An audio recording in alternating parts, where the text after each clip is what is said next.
Thank you all.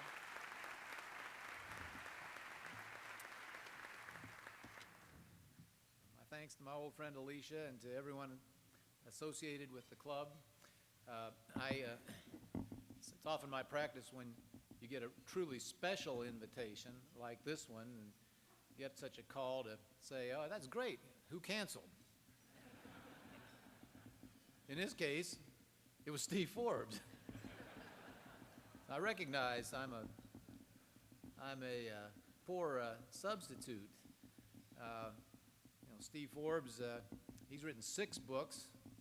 I've written 1. He publishes Forbes magazine. I guess I could say I publish Outdoor Indiana. He's run for President of the United States. I'll leave that one right there.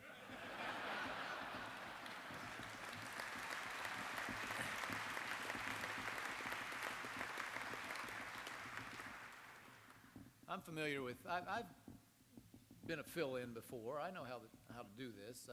My favorite story about this, I saw it in the Sporting News one time, and it involved indirectly our old Hoosier hero, Coach Knight, who for a while thought about, and was very visibly thinking about, taking the job in New Mexico. Maybe you remember this a long time ago. Ultimately, he withdrew from the running. They fall back to a guy named Dave Bliss. At Coach Bliss's inaugural press conference, he and his wife met the New Mexico media for the first time, and somebody asked the natural, if impolite, question to Mrs. Bliss, how do you feel when the whole country knows that your husband was not New Mexico's first choice? She said, it doesn't bother me. He wasn't my first choice either.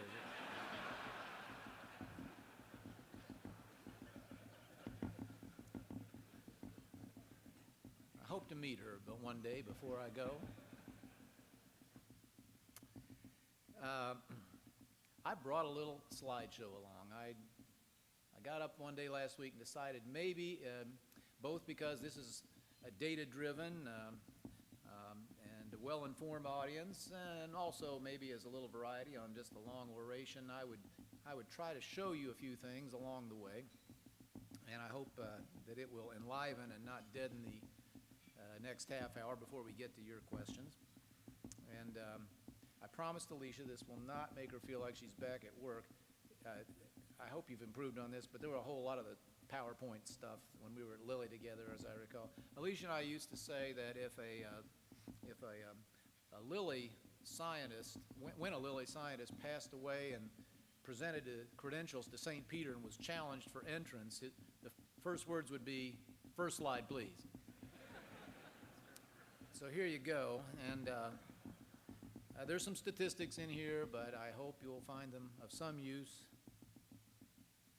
My father spent his last years in an assisted living home here in town, and I was over there shooting the breeze with him one day, and in small talk I said, hey Dad, I read in the newspaper where in places like this the ratio of women to men is 6.2 to 1. Dad said, that is the most useless statistic I have ever heard in my life.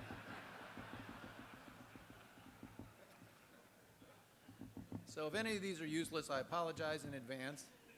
I'm going to move quickly because, as I say, I know the questions will probably be the most illuminating part of all this. We have adopted as the objective of our administration, above and beyond, transcending all others, building the very best business climate we can in Indiana, raising the net income of Hoosiers. I want to talk a little bit. I just thought today would be, at least for me, a useful time to roll the tape back, think about 5 years of effort on this, what we've done, what is undone, to build a better climate, to align our administration with this objective of a brighter economic future for Hoosiers, and then talk a little bit about some things that are in front of us right now. My colloquial term for this always has been to build the best sandbox in America, that one way or another we want to do all that we can do. And we hit the door in 2005 with a lot of commitments and a lot of ambitions, and we got a lot of those things done. We cashiered the old state bureaucracy, which I thought had an unacceptably poor record and was too slow and too stodgy, and really nobody in there seemed to have any sense of business. We created something called the Economic Development Corporation. It is a nonprofit corporation. Many of you are its supporters. We thank you. It has proven, I think, a superior mousetrap, moving quickly and speaking business to business with people who might invest and take risks in our state. The 21 Fund is a fund that supports R&D efforts in the state, and we totally reconfigured it. It used to give money, with apologies, to my former employer, other large companies, and our large universities. Love them all. But these dollars are finite, and we wanted them to go to the promising entrepreneurial companies that might blossom, and many of them have. We increased the R&D tax credit in Indiana, one of the highest in America. We instituted a Buy Indiana policy that I'll come back to later. I forget what DST stands for. At least I've tried to. And a host of other things aimed at generating more capital for business and a better chance to get your money back. A rather minor item, but one I want to draw to your attention because it was so emblematic, was the sales tax exemption we instituted on R&D equipment. Now, before 2005, for a long time, Indiana had exempted from sales tax manufacturing equipment, drills and lathes and drill presses and lathes and the like. Why? Because they were understood to be tools of work. We did not exempt from sales tax centrifuges or spectrometers or computer equipment or lab equipment. To me, it summed up the mentality that looked backward to the economy we knew and failed to understand the huge changes we were going to have to go through as a state. So now that is a level playing field, and we are as open to the new economy as the old. 2006 was another big year. Major moves was our shorthand for the toll road transaction that liberated trapped value, $4 billion of it from, in essence, an underperforming asset. And we are reinvesting that money, and as I will show you, in the infrastructure, which is, we think, so important to the future economic prospects of a state that calls itself the crossroads of America. We reformed telecommunications in a way no other state in the country has yet matched. You can go into that business now in Indiana with one piece of paper, essentially. You don't have to negotiate with 92 counties or hundreds of local communities. And in what you may think of as a technical matter, but I hope to demonstrate otherwise, we moved from a three-factor to a single-factor sales tax. Here's a quick little Q&A for you. If your goal is to maximize economic growth, which of these would you tax? The percentage of a company's sales in Indiana, the percentage of its workers worldwide that reside here, or the percentage of the capital investment that it makes in Indiana as opposed to anywhere else, or all of the above? We were taxing all of the above. In other words, Indiana said to its corporations, the more people, the more Hoosiers you hire and the more capital you invest in our state, the higher your taxes will be. How's that sound? Now we simply say something different. We say we want you to hire everybody you can rationalize hiring. We want you to invest as much as you can here, and that's all tax-free. And then we want you to sell your good or service all over the world. And the more you do that, the better off you'll be in Indiana. 2007, a little step, but one that, again, I hope says something, sends a signal to you and to the rest of the economy. In Indiana, and only one other state that I know of, if you patent a good or service now, we will exempt from taxation up to a certain size of business and for the first few years, the income you earn if you manufacture that product or produce that service here in our state. We are saying to the innovators of the world, there's no place more friendly, no place more excited about you and the new value you might add to the economy than Indiana is. We passed the health care plan that Alicia made mention to. It's bringing the peace of mind of health care now to 50,000 Hoosier families. Sadly, it's going to be eliminated by the bill passed the other day, but while it's here, it is not only doing right by low-income people, but I hope it is taking some pressure off smaller businesses, knowing that some of their employees, if they can't afford it, will still have health insurance. 2008 was the year of property tax relief, and as I will show you a little later on, this was, yes, initially and primarily about promoting home ownership, protecting those in their homes in this state, but it is also, as we always suspected, being found to be a tremendous enhancement of the business climate of this state, too. Could only be this way, of course, when you lower property taxes by more than a third, cap them and provide certainty going forward. It can only mean good things for businesses directly and good things for them indirectly as their customers and their neighbors have a little more disposable income. 2008 was the first year in Indiana state history we achieved a AAA credit rating. As you know, that is at the intersection of a state's economic stability as assessed by the rating agency, its fiscal policy. And we're glad that then and still today, Indiana is seen as one of the few states deserving of that highest rating. We're determined to keep it. And we will continue to do things to enhance our sandbox each and every year, and we welcome your suggestions as to what those might be. Pursuant to building that kind of climate, we tried to staff our administration and point our administration entirely at this goal of enhancing the Indiana economic prospects for Hoosiers, particularly those Hoosiers who started with the fewest advantages. I gathered in a room in a hotel not far from here our first appointees before we took the oath of office, so in the transition from election to inauguration. And I said to them on that day that every great enterprise, profit or nonprofit I ever saw, had a very clear objective. Sometimes it had been reduced to a phrase and everybody wore it around on a little laminated card, but one way or another, everybody in the organization or the business knew what it was. And in the very best operations, everybody knew what their part in delivering that objective was and was being measured and rewarded based on how well they and their teammates performed their part. And I said, the objective of our administration is to raise the net disposable income of Hoosiers. We're going to do everything we can do to bring more jobs here. We're going to bring jobs, if we can, that pay more than the current average, so over the long haul we try to bring up the average income of our fellow citizens, and we're going to do all we can to make government efficient so that we can leave more of those dollars in their pockets. And we try not to stray very far from that objective. We put in a Buy Indiana program. It's responsible. We don't make any bad deals, but all else equal or almost equal, your state government buys from Hoosiers now. We don't know what the number was. It had been estimated at only about 60% of state procurement purchased in the state back in our arrival. We measure this every month. We're at 87%. We set 90 as a goal. It's arbitrary. I don't know what the maximum will be, but we're getting close right now.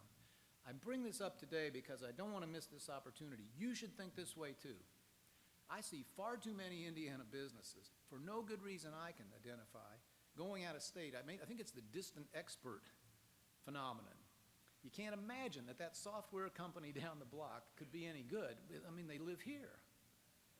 And so I talk to a lot of Hoosier businesses. There are some in this room who can successfully win business on the East Coast, the West Coast, internationally, and can't sell a big company down the street. So I just ask you to think about your own self-interest. This is not an act of charity. You'll be better off, we'll be able to keep your taxes lower longer if the businesses around you do a little better. And you can go to, what do we call it, Supplier Gateway at the IEDC and find a list of thousands of Indiana businesses you may not know about who might help you improve your margins. These are our investments in highway infrastructure only. I could show you clean water and university construction and bars on top of these. I just want you to understand that while across America there is a crisis, you've read about it ad nauseum, a crumbling infrastructure, and totally inadequate public finances to even maintain, let alone improve it. Indiana's in the midst of a boom. Hundreds of projects that are very important to a state that is a transportation, distribution, logistics hub. We're going on at record rates, and that will continue for the next several years. Now, when we talk about aligning our administration and everybody having a role in it, it means things like this. Time is money. So we have said to people, if business has to interact with you, we have not made one regulation, one iota more lenient or relaxed. Some have been toughened. What we have said to those people who have regulatory jobs in our administration is, we want you to be predictable and consistent, and we want you to be as quick as you rationally can be. And so we measure things like the turnaround time for environmental permits, which you see here. Here's the turnaround time for tax refunds. Incidentally, if Indiana owes you tax refund, we actually send you cash, not an IOU like Kansas or California. Or isn't that quaint?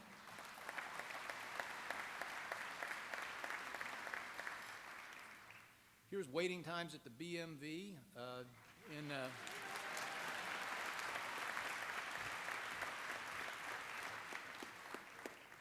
8 minutes and 6 seconds on average in December, if you're curious, or in last quarter, if you're curious.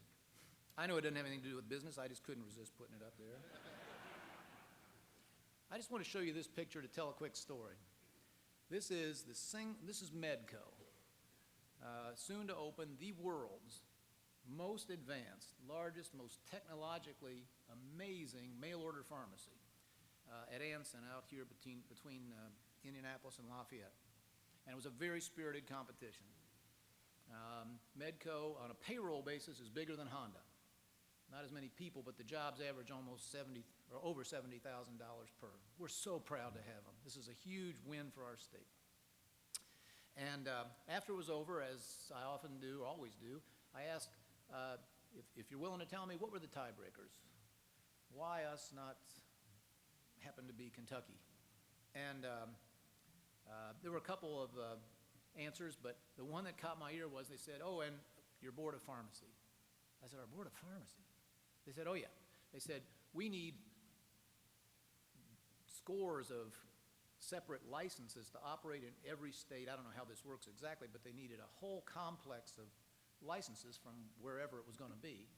And the answer in the other state was, yes, our board meets quarterly. Now the next agenda is full, but we can get you on in the quarter after that, and probably within a few months, if there aren't any problems, we can handle this. Our board of pharmacy scheduled an emergency meeting 9 days later and gave them the licenses in a week. So I love to take this story around our administration now and say, you may not think that whatever you're doing can bring the next job to Indiana, but if the board of pharmacy can,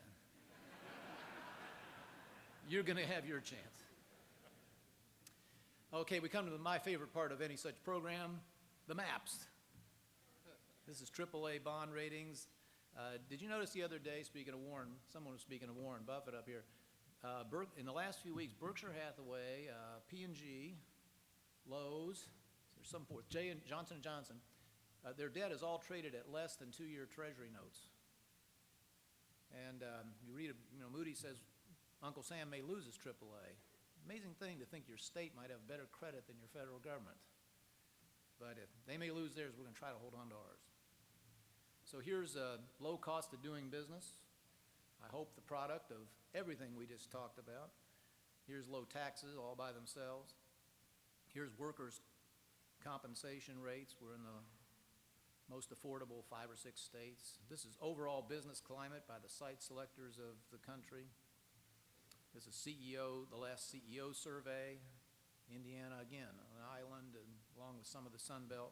This is CNBC business friendliness overall. This is the objective we are constantly seeking. Now, we all know and have known for a long time that Indiana stood on too narrow a base. We've been a manufacturing powerhouse, may it ever be. But it is absolutely essential that we broaden our economic base, and we've been working on this. These are the 800-plus transactions in which the IEDC has been involved. It's obviously just a fraction of the economic activity in the state, but you'll notice that, let's see, does this little devil work? It does. So this is manufacturing. This is autos, still a big piece of this. And this is other. TDL is transportation and distribution and logistics. Note the growth of IT, our fastest growing sector in the last couple of years, and life sciences. Think about the changes we've seen. I get to see them in this job all the time. This is the Thompson television plant, one of the last plants, I guess the last plant in America that was still making old vacuum tube TVs up until not too long ago. Very sadly, nobody buys those anymore, and it went out of business. In that facility now, Cook Pharmica, a biotech manufacturing company on the front edge of the life sciences. Down in the southern part of the state, there are women like the one whose hands are pictured here who were seamstresses in a business that's not much done in America anymore. Turns out they were very well trained to put catheters together at Med Ventures, an exciting company we brought across the river from Louisville. They make equipment and they make parts for the medical device industry. Our life sciences industry this room is full of people who have participated through BioCrossroads or in other fashions and making this a reality in our state. It's growing very fast. It's achieving that virtuous cycle that in which one company can lead to the next and to the next, and basically on the corridor between Lafayette and Bloomington, but as you see here, spread out much more widely than some may have realized. We have a defense industry of sorts now. I must admit I was a little skeptical of this one to start with, but have been persuaded and won over by the evidence and by our success. We were at the very brink about 4 years ago of seeing the very last installation disappear from Indiana. Fort Ben was in jeopardy of going away, and only a great goal line stand saved the Crane Surface Warfare Center. Now we have 4. The Fort Bend Finance Center is bigger than it was. Atterbury is the mobilization and demobilization point, the biggest one in the country.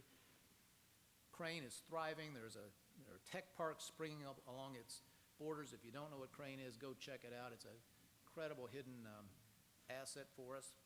And we are building the biggest urban warfare training center in America on what was to be bulldozed at the old Muscatatuck State Hospital. 50,000 people in 500 different units of all kinds will train there this year, and the number's shooting straight up. Each one of those people comes equipped with per diem check.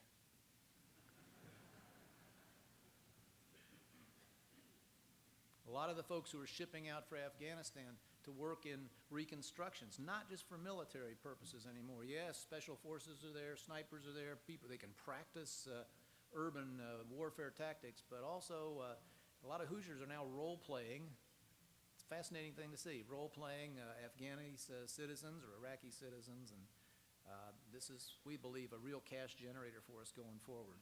This is defense contracting, growing off a low base for a state our size, but growing very fast. So here's one you may not have paid a lot of attention to, but we think it has promise. We started out saying we do not want to slip into the position of being an energy importer. All the forecasts had us doing that. We're a little more ambitious than that now. Energy is not only a critical input and enabler. Affordable energy is part of that low-cost structure that we show people. But it can be an important industry in its own right. I think you may know that we've been the leading state in terms of the growth rate of wind power in the last 2 years. Here's some out northwest. An unidentified motorcyclist is admiring the growth of the Benton County wind farm in that case. But it's not just wind power. We are now a national leader in biofuels, important to our ag economy, but also to it's bringing investment and jobs and income to some of our rural communities that hadn't seen any in a long time. The world's first true clean coal plant under construction at Edwardsport right now. Soon we hope to be followed by the world's first true coal to natural gas plant, not too far from there. Automobile manufacturing is very interesting. Of course, you know our heritage here, but the face of that industry has changed substantially. Far fewer workers, but producing more units. This is the same story in steel, by the way. We are gaining, what you need to know is we are gaining market share in autos. 7th to 5th in vehicle production. Our overall share is predicted to go as high as 3rd. Maybe it can go higher. And so diversification does not mean walking away from traditional strengths. It means building on them.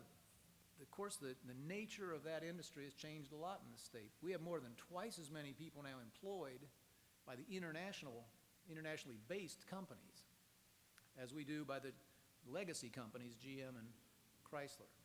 And a huge multiple of the number of vehicles actually assembled here are at Honda, Toyota, and Subaru. Getting hard, to know what to call these things anymore. Last year, the annual survey done by Cars.com, they measured the content of cars. The most American car company was Toyota. It's not, and the cars themselves are changing. We think we have a great chance in Indiana to lead the electric car transformation that I believe is coming. Again, I started as a little doubtful on this. I'm now convinced that this is not only a great thing for America, but can be very practical. We have 4 companies already, more than anybody else, producing or planning to produce vehicles in the state, not to mention the new opportunity this has created for companies like Delphi with their long tradition in automotive electronics. The batteries for the first street production cars, which we think will be the Think vehicle, are going to come out of Ennerdale here in the northeast side of this town. And I also wanted, I can't leave this point without mentioning that existing businesses, all the efforts we make to help them grow, all the efforts we make to woo them to our state, will never be a complete answer to the Indiana economic strategy.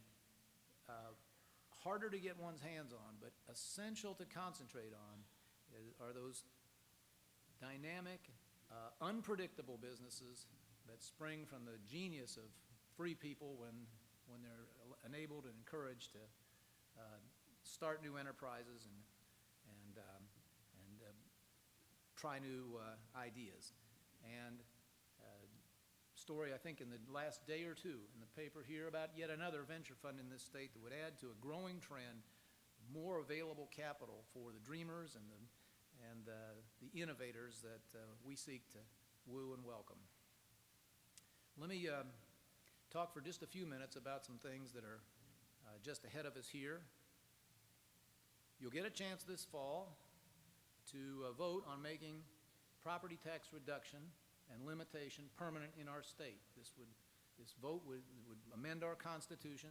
It would not be necessary, but for the very real possibility that the language of our 1848 Constitution might not permit the bill as it was written. So we have to modernize the Constitution to fit the bill.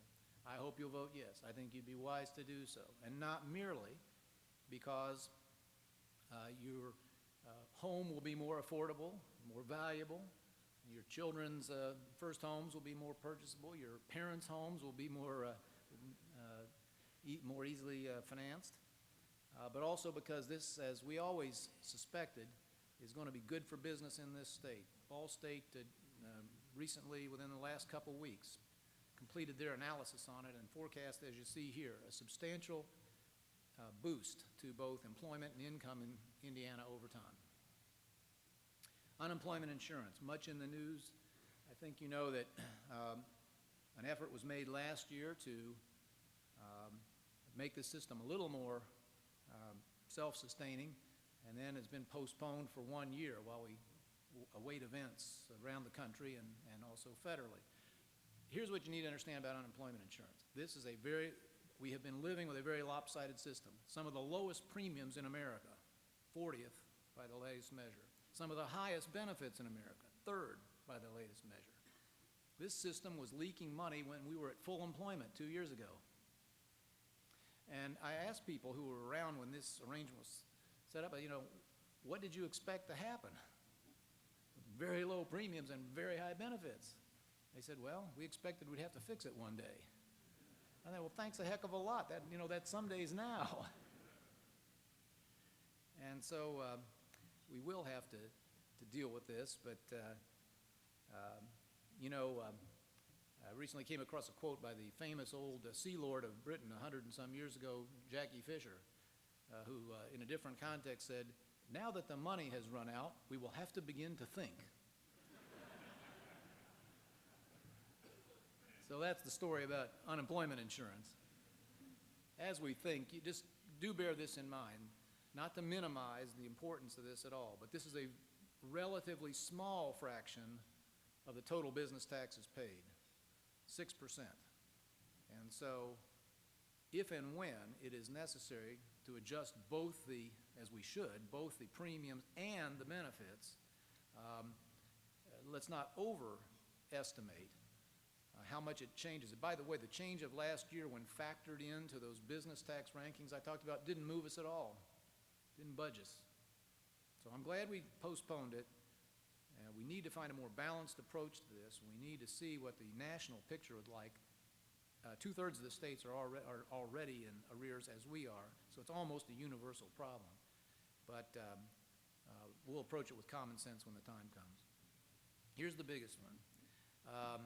These are revenue collections. If you can't read it, this is 04 on the left, and this is the year we're in, fiscal year 10, ending June 30th. This is next year, the second year of the budget cycle. This fiscal year 10 is the lowest receipts, forget inflation, just in nominal terms, lowest receipts in 6 years since fiscal 04. And next year, and this is probably the most important data point, even if we get a rather smart bounce back in revenue, as the forecast, which is not held up for 17 straight months, but assume it does, and we get a big bounce back in revenue, we will still have fewer dollars to work with than we did in 2006, basically back to the levels of 6 years before. Some of you may be running a business with a lower top line 6 years later, but if you are, I'm sympathetic. I know what you're dealing with, and now you know what we are. So if you think the budget process this year was difficult, just wait. These are reserves. You'll remember that we had at the close of the last budget, just 9 months ago now, $1.3 billion. There was a big debate about it. And eventually there was a compromise that we would spend $300 million, keep $1 billion. That did not happen and will not.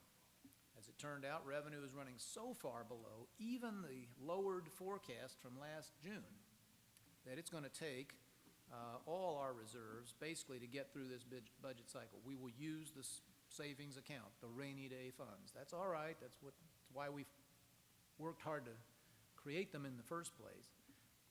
By the way, the red line is the do-nothing line. The budget passed just months ago. If we had spent to the level of that budget, this is the zero line down here, we would have run out of reserves late this summer. So, of course, you don't do nothing in that situation. We have done a number of things. No one's happy about them. We get a lot of criticism for them, but it took all those steps, including reductions in higher ed and education, to get us to the end of the budget cycle using all our reserves. That's how difficult this process is. This is what we haven't done and don't intend to. These are states raising taxes. And all around, some of the worst examples are all around us. Why are we so resolute about this? First of all, because people who are struggling in a bad economy right now do not need more of their scarce dollars taken from them. But I'm going to end where we began.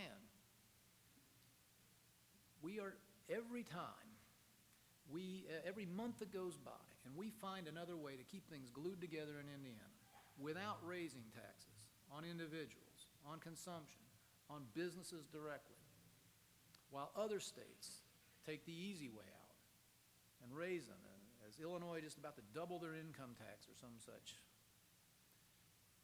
Indiana gets a little bit more competitive.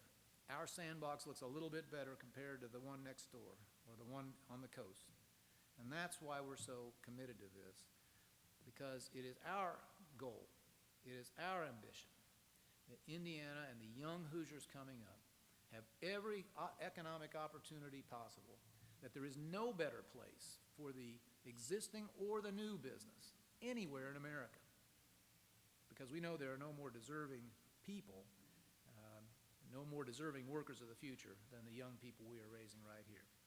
Thank you for your attention. I look forward to your questions.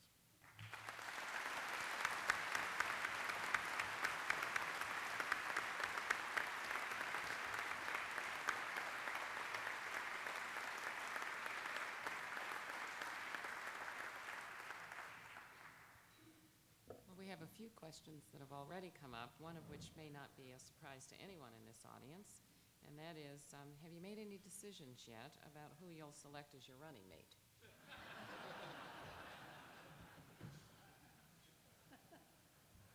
Well,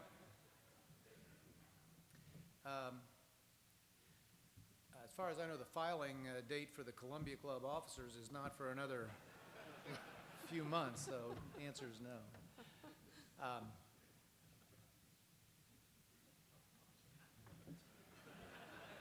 I can wait longer than you can, Alicia. All right. So do you know whether or not Attorney General Greg Zeller has or will pursue legal action against the federal government regarding health insurance reform? I believe he will. I've encouraged him to. I'm under no illusions that there's a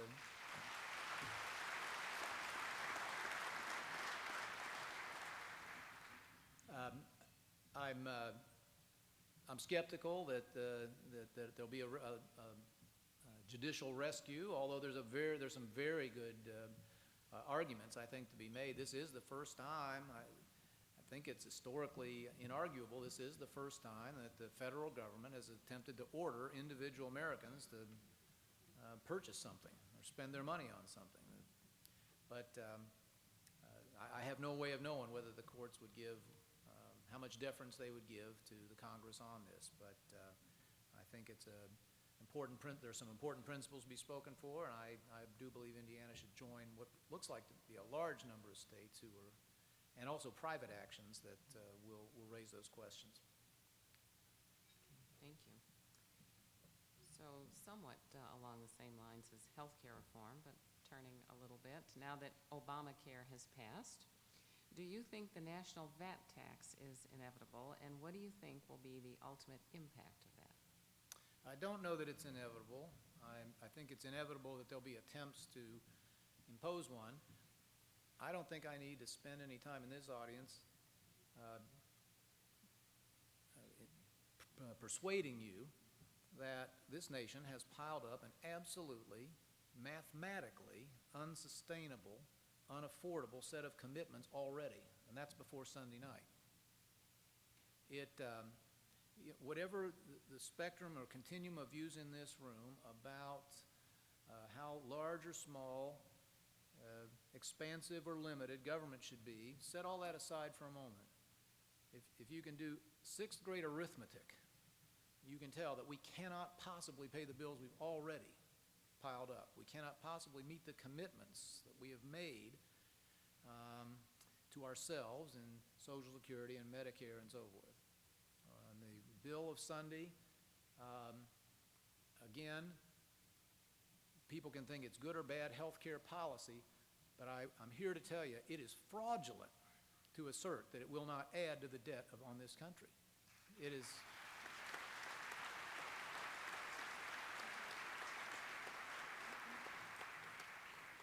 With every gimmick known to man, and I spent, a sentence in federal employment not that long ago. I know a little about how these things are done. With every gimmick known to man and some new ones, they managed to pass the Washington straight face test, but that's an easy test. That somehow over 10 years this thing would break even. Well, I think you've read enough to know all the reasons that is absolute bunk. So let's just not kid no one should kid anyone even if you love the policy, this has made the debt problem worse. It's going to make it much worse. And so, yes, I think before long, people will be arguing for a VAT tax. The idea of replacing taxation on income with a consumption tax, I think, is worth looking at. And that's been battered around for a long time. It makes some sense, honestly, if you could tax investment and risk-taking and hard work a little less, and tax consumption, which is largely, or in much large part, voluntary, more in an even exchange, you might have done something good in terms of building the national sandbox. That's not what's going to be suggested, of course. This is going to be suggested on top of the taxes of today due to the desperation of the debt situation. And all I can say is we better be careful.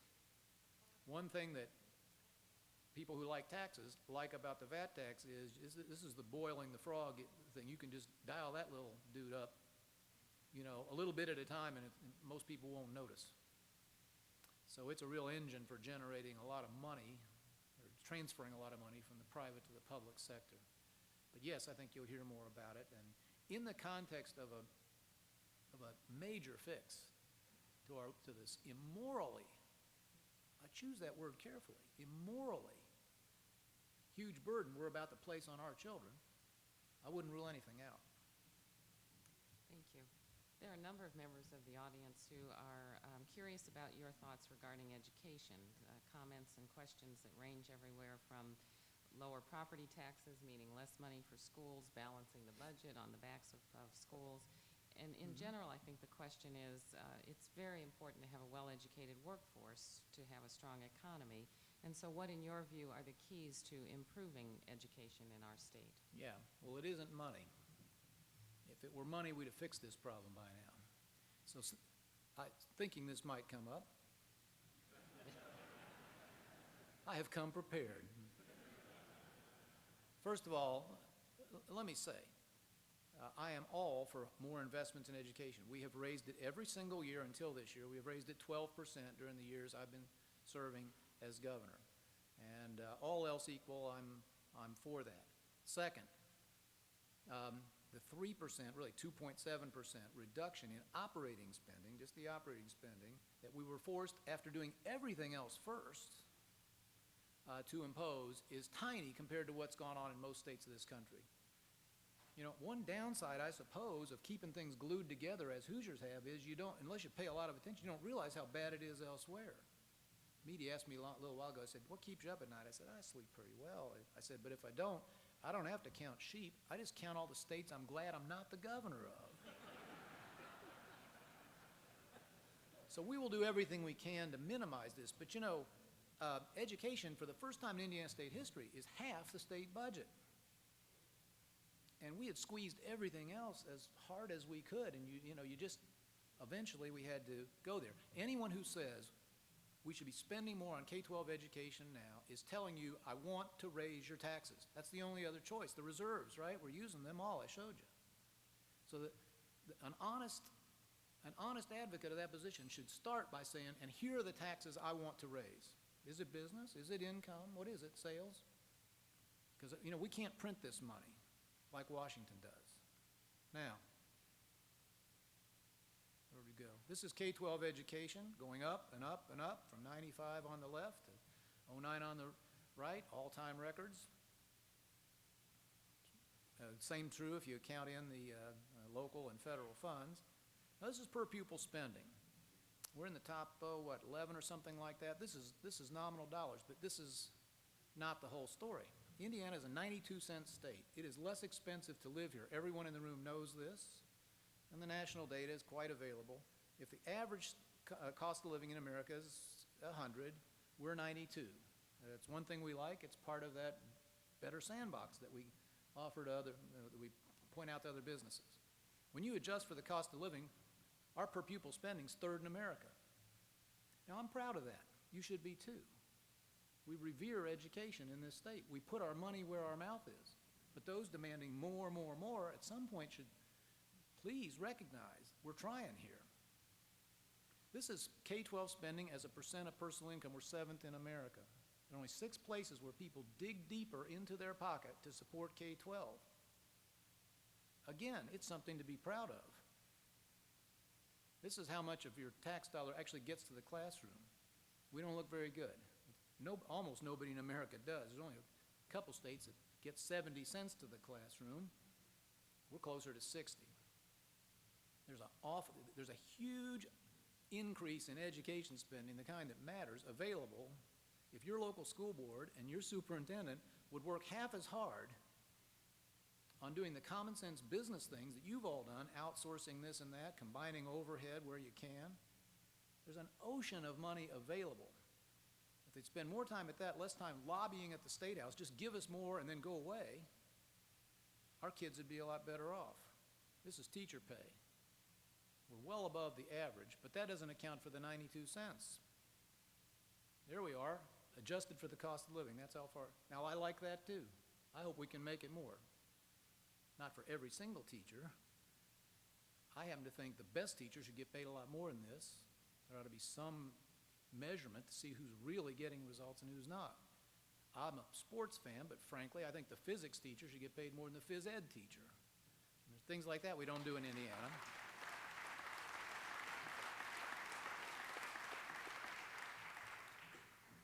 We pay our teachers more than a lot of other professions represented in the room. Honorable ones like nursing and accounting. I'm for this. I'm not against this. Paid about as much as architects in Indiana. When you look at this compared to other states, our teachers' pay compared to other professions' pay is very, very good. It is simply factually not true to suggest that we don't invest in education and that we aren't trying our very, very best to do well by the people who are part of it. And last slide. In this economic circumstance, now I think it's only fair to note that the average teacher in red is paid $10,000, $9,000 plus, 26% more than the average worker whose taxes pay for that job. That's okay. Teaching's real important. But in the last year, the average worker in this state saw their income go down. The average teacher pay is going up 4.4% this year. I have to ask the fairness question. Might it not be fair to take a time out? We've had to ask state employees who work pretty hard to take a 2-year time out from pay increases. And I don't think it's an illegitimate question to say if there's a school district having some trouble, hey, we could use a little help from everybody. So, now are you sorry you asked me an education question? Not at all. Well, I think these facts are of some relevance. I don't know what you think, but we are all trying to get through this. We got a lot to do in education, and it's going to involve more money. The sooner we can get there, the happier I'll be. But in the near term, we need a little balance in the debate, and we need a few more facts, and now I hope you have learned a couple. Thank you.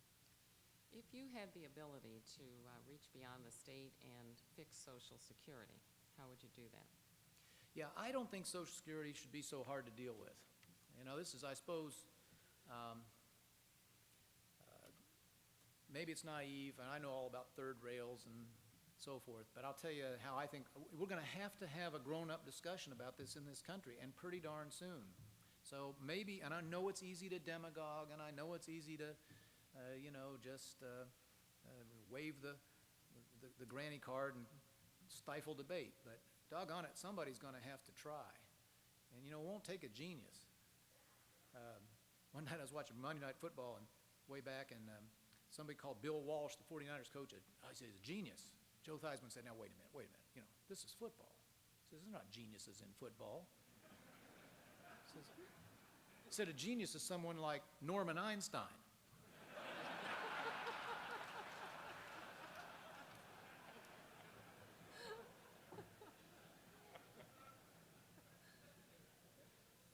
Here's what I think we ought to say to each other as Americans. Medicare, by the way, is a little harder, but Social Security, let's just start there. There's a menu of things we can do, and I, for one, could go for any combination off that menu that protected today's and tomorrow's beneficiaries and did right by the younger generation. And I don't find it hard when it doesn't come up that often in my job. I don't bring it up. I stay in my lane, Indiana.